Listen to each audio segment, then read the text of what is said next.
नमस्कार दोस्तों, मेरा नाम रानू शर्मा है और मैं NIA नंबर 1 इंस्टीट्यूट की हिंदी की फैकल्टी हूँ। हम पढ़ रहे हैं हिंदी।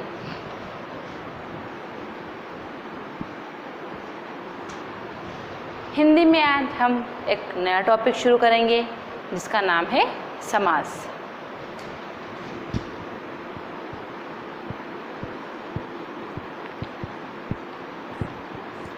ठीक है, समास को इंग्लिश में कंपाउंड कहते हैं। क्या कहते हैं? कंपाउंड। यहाँ नाम से ही हमें पता चल रहा है क्या है, ये दो शब्दों का मिक्सचर है। ठीक है, इसलिए क्या कहलाया? वो समास कहलाया। क्लियर? तो अब हम पढ़ते हैं समास के बारे में। समास, सबसे पहले देखिए समास का शाब्दिक अर्थ। ठीक है, समास का शाब्दिक अर्थ। यह जो शब्द है समास, यह दो शब्दों से मिलकर बना हुआ है। कौन कौन से? सम, धन, आस। सम का अर्थ होता है संक्षिप्त। क्या होता है? संक्षिप्त। ठीक है, और आस का अर्थ होता है शब्द। क्या होता है? शब्द। ठीक है, सम का अर्थ क्या होता है? सम का अर्थ होता है संक्षिप्त, है ना, और आस का अर्थ क्या होता है? शब्द। यहाँ इसको यूँ भी लिख सकते हैं, शब्द या कथन। अर्थात समास का शाब्दिक अर्थ क्या होगा?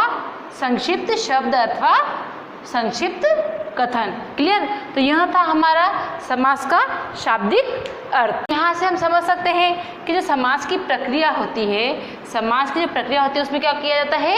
शब्दों का संक्षिप्तीकरण। क्या किया जाता है? शब्दों का संक्षिप्तीकरण। संक्षिप्तीकरण क्या होता है?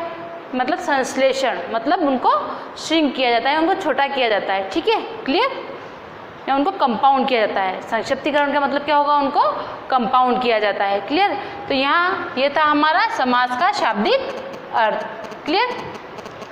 अब देखते हैं हम समास। दो या दो से अधिक शब्दों के मेल से या शब्दों के जुड़ने से, शब्दों के संक्षिप्तीकरण से जो एक नया सार्थक शब्द बनता है उसे क्या कहते हैं? समास कहते हैं। दो या दो से अधिक शब्दों से मिलकर बने एक सार्थक शब्द को समास कहते हैं। सार्थक शब्द को समास कहते हैं। क्लियर? ये थी हमारी समास की परिभाषा। क्या है ये हमारी समास की परिभाषा? तो यहाँ से देखिए, दो या दो से अधिक शब्दों से मिलकर बने एक सार्थक शब्द को, यह जो सार्थक शब्द, ठीक है, यह एक बहुत ही महत्वपूर्ण शब्द है। ठीक है, संधि की परिभाषा हुई, वर्णमाला की परिभाषा हुई, तो समास की परिभाषा हुई। सार्थक मतलब जिसका कोई अर्थ निकले, कुछ तो भी वो ना हो, तो ये सार्थक शब्द को क्या कहते हैं? समास कहते हैं। क्लियर? तो ये थी हमारी समास की परिभाषा।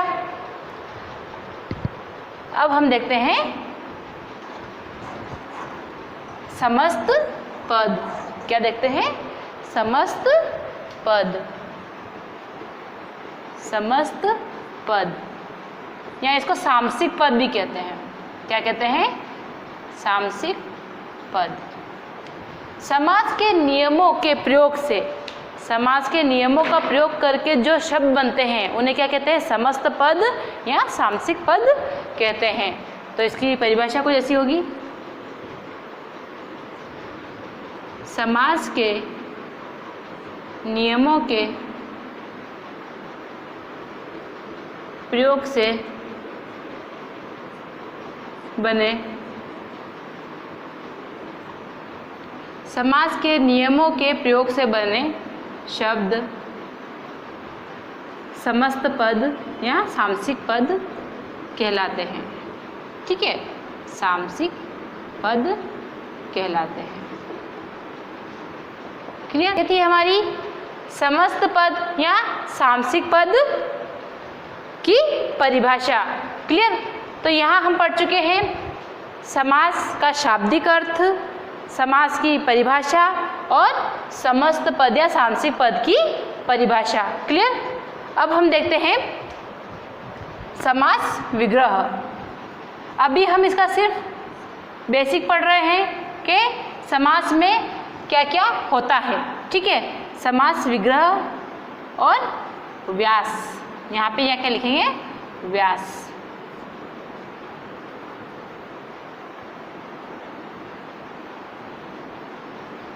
सामसिक पद जो होते हैं हमारे, जो हमारे सामसिक पद होते हैं, उन सामसिक पदों का विग्रह क्या कहलाता है, समास विग्रह कहलाता है। क्या कहलाता है, समास विग्रह। समास, ये जो समस्त पद या सामसिक पद होते हैं, ठीक है, इनके सभी पदों को अलग अलग करने की प्रक्रिया क्या कहलाती है, समास विग्रह कहलाती है। देखिए, समस्त पद के सभी पदों को पृथक पृथक करने की प्रक्रिया समास विग्रह कहलाती है। करने की प्रक्रिया, ठीक है, क्या कहलाएगी, समास विग्रह कहलाती है। किस प्रकार से, इसके उदाहरण देख लेते हैं। जैसे नील कमल, ठीक है, इसका उदाहरण क्या बनेगा, नील कमल, अर्थात नीला है जो कमल, नीला है जो कमल। उसी प्रकार देखिए, एक होता है चौराहा, चौराहा, चार रास्तों का समूह, चार रास्तों का समूह। तो देखिए यहाँ पे नीलकमल क्या था, हमारा एक समस्त पद या सामसिक पद था। ठीक है, कि दो शब्दों से बना था, नील और कमल। लेकिन जब इसका समास विग्रह किया गया तो क्या बना, नीला है जो कमल। यानी कि ये जो समस्त पद था, इसके सभी पदों को क्या कर दिया, अलग अलग कर दिया गया। उसी प्रकार चौराहा शब्द है, तो इसका चौराहा तो एक समस्त पद था, और जब इसका समास विग्रह किया गया तो क्या हो गया, चार रास्तों का समूह। ठीक, क्लियर। तो ये जो समास विग्रह होता है, ठीक है, समास विग्रह को व्यास भी कहा जाता है। क्या कहा जाता है, समास विग्रह को व्यास भी कहा जाता है। ठीक, तो यहाँ हम समझ सकते हैं, ठीक है, कि जो समास विग्रह है वो समास का विपरीत होता है। ठीक है, तो यहाँ देखिए अब किस प्रकार से,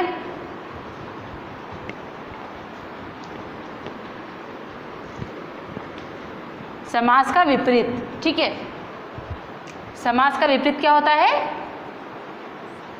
विपरीत होगा समास विग्रह या व्यास। इसको व्यास भी कहते हैं। ठीक है, व्यास। ठीक है, जहाँ समास में संक्षिप्तीकरण होता है, संक्षिप्तीकरण होता है, वहाँ इसमें क्या होता है, विश्लेषण होता है। ठीक है, यहाँ क्या होता है, संक्षेपण, और यहाँ क्या होता है, विक्षेपण।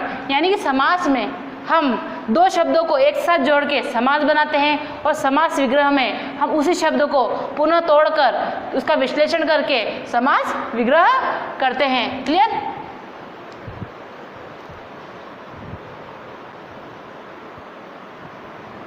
अब ये जो समास होते हैं, इनकी जो रचना होती है, ठीक है, समास की रचना, समास की रचना दो पदों से होती है। कितने पदों से, दो पद। ठीक है, समास की रचना में दो पद होते हैं। पहला होता है पूर्व पद और दूसरा होता है उत्तर पद। समास की रचना में दो पद होते हैं, पहला होता है पूर्व पद और दूसरा होता है उत्तर पद। ठीक है, अब ये पूर्व पद और उत्तर पद क्या होते हैं, हम उदाहरण के माध्यम से समझेंगे। जैसे पहला देखिए, पहला है राजपुत्र। ठीक है, राजपुत्र, तो ये जो राज है ये कौन सा हुआ, पूर्व पद हुआ, और जो पुत्र है ये कौन सा हुआ, उत्तर पद हुआ। क्लियर।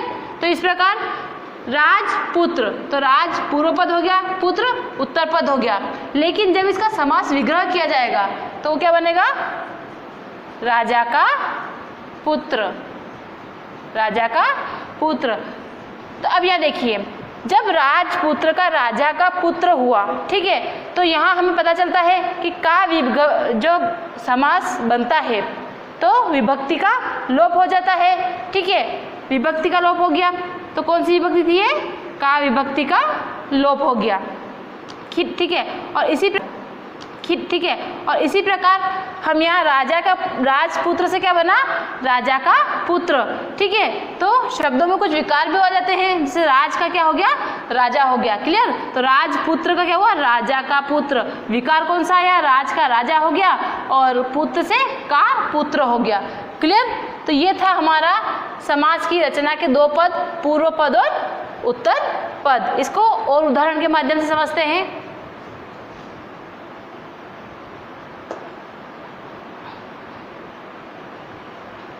जैसे देखिए, इसका एक उदाहरण होगा कठपुतली, कठपुतली, ठीक है। ये जो कठपुतली है, इसमें कठ क्या हुआ? पूर्व पद हुआ, पुतली क्या हुई? उत्तर पद हुई, और कठपुतली क्या हुई? हमारा एक सामासिक शब्द हुआ। लेकिन जब इसका समास विग्रह किया गया तो ये क्या बनी? काठ की पुतली। समास विग्रह क्या बना इसका? काठ की पुतली, ठीक है। तब यहाँ देखिए, की क्या आ गई? विभक्ति है, क्या है? विभक्ति। और जब ये सामासिक शब्द बना होगा तो इस विभक्ति का लोप हुआ था। और कठ, ठीक है, काठ से क्या हो गया था? एक कट हो गया था, यानी कि इसमें क्या हो गया था? शाब्दिक विकार आ गया था। काठ से ये हो गया था कठ, यानी कि शाब्दिक विकार आ गया था, क्लियर। इसको एक उदाहरण से और देखते हैं। एक होता है घुड़सवारी, घुड़सवारी। घुड़सवारी में गुड़ क्या है? पूर्व पद है, सवारी क्या है? उत्तर पद है, क्लियर। लेकिन जब इसका समास विग्रह करेंगे तो क्या हो गया? घोड़े की सवारी। अब यहाँ तीन उदाहरणों को समझने के बाद हम ये कह सकते हैं कि जब समास बनता है, सामासिक शब्द बनता है, तो उसमें क्या होता है? विभक्ति का लोप हो जाता है और क्या जाती है? शाब्दिक विकार उत्पन्न हो जाते हैं। जैसे यहाँ पे घोड़े का गुड़ हो गया, क्लियर। तो ये था हमारा समास की रचना के दो पद, और किस प्रकार से विभक्ति का लोप होता है, किस प्रकार शाब्दिक विकार उत्पन्न होते हैं, वो हमने इसमें पढ़ा, क्लियर।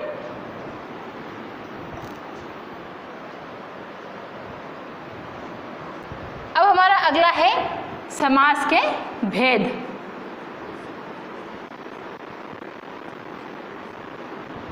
ठीक है, समास के भेद पढ़ने से पहले हम एक छोटा सा रिवीजन कर लेते हैं कि हमने अभी तक क्या पढ़ लिया है। हम पढ़ चुके हैं समास का शाब्दिक अर्थ, समास की परिभाषा, समास की परिभाषा। उसके बाद हमने पढ़ा सामसिक पद या समस्त पद, सामसिक या समस्त पद, ठीक है।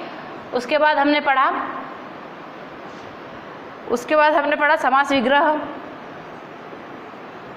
समास विग्रह, और उसके बाद पढ़ा हमने समास के पद, ठीक है। अब हम पढ़ेंगे इसमें समास के भेद, समास के भेद। अब समास के भेद कितने होते हैं? तो समास के भेद होते हैं 6। कौन कौन से होते हैं? 6, ठीक है। हम यहाँ 6 को उनके नाम के साथ पढ़ेंगे, ठीक है। तो पहला पद होता है हमारा अवयवी भाव समास, अवयवी भाव समास।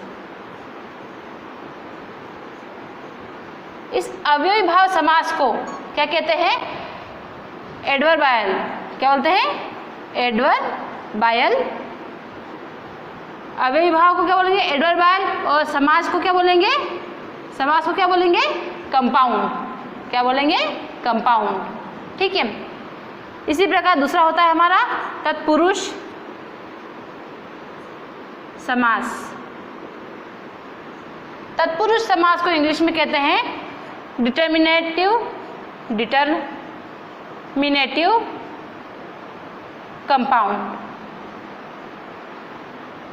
ठीक, क्लियर। तीसरा प्रकार हमारे समास का होता है वो है कर्मधारय समास, जिसको एपोजिशनल कंपाउंड कहते हैं। अपोजिशनल कंपाउंड, ठीक है। चौथा होता है हमारा द्विगु समास,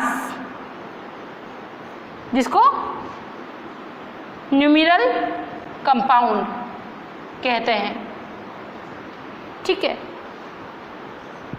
पांचवा होता है हमारा द्वंद्व समास,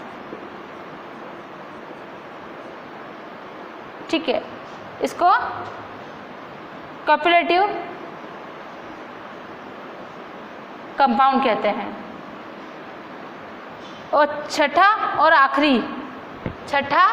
आखिरी हमारे समास का प्रकार होता है वो होता है बहुब्रीहि समास,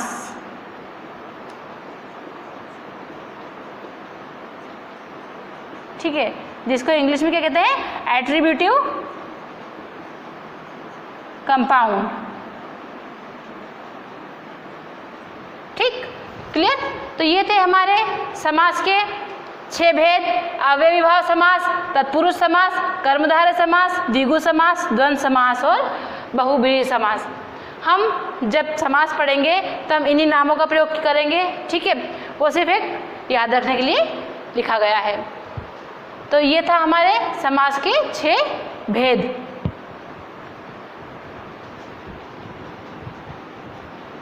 अब देखिए, ये तो थे हमारे समास के भेद। अब समास का जो वर्गीकरण है वो पदों के आधार पर भी किया गया है। हमने पढ़े थे अभी समास के 2 पद होते हैं, ठीक है। तो समास के पदों के आधार पर भी वर्गीकरण किया गया है, वो देख लेते हैं।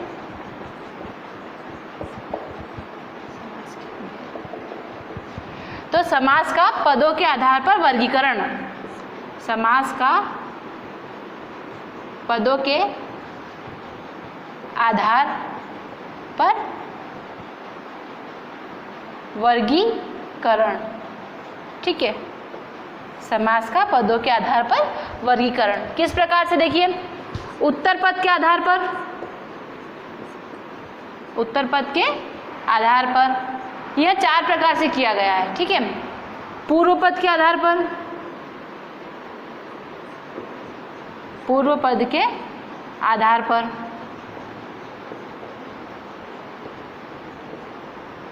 दोनों पदों के आधार पर,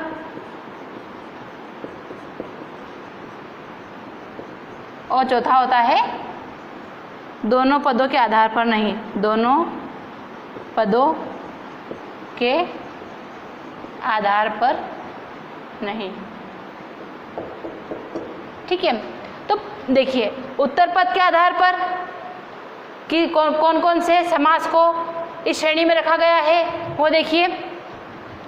उत्तर पद, सबसे पहले देखिए पूर्व पद के आधार पर। तो पूर्व पद के आधार पर हमारे इस श्रेणी में रखा गया है अव्ययी भाव समास को। किसको रखा गया है? अव्ययी भाव समास को, ठीक है। उत्तर पद के आधार पर कौन कौन से समास को इस श्रेणी में रखा गया है वो देखिए। रखा गया है तत्पुरुष, उसके बाद कर्मधारय और द्विगु। तत्पुरुष, कर्मधारय और द्विगु, ये जो 3 हैं इनको उत्तर पद के आधार पर रखा गया है। पूर्व पद के आधार पर अव्ययी भाव समास को रखा गया है और दोनों पदों के आधार पर रखा गया है द्वंद्व समास को। किसको रखा गया है? द्वंद्व समास को। और दोनों ही पदों के आधार पर नहीं, उसमें रखा गया है बहुब्रीहि समास को। यानी कि बहुब्रीहि समास में दोनों ही पद प्रधान नहीं होते हैं। कौन सा? तीसरा पद प्रधान होता है, कोई भी अन्य तीसरा पद प्रधान होता है। क्लियर? तो ये थे हमारे समास की बेसिक जानकारी, ठीक है। समास की बेसिक जानकारी के अंतर्गत हमने क्या क्या देखा?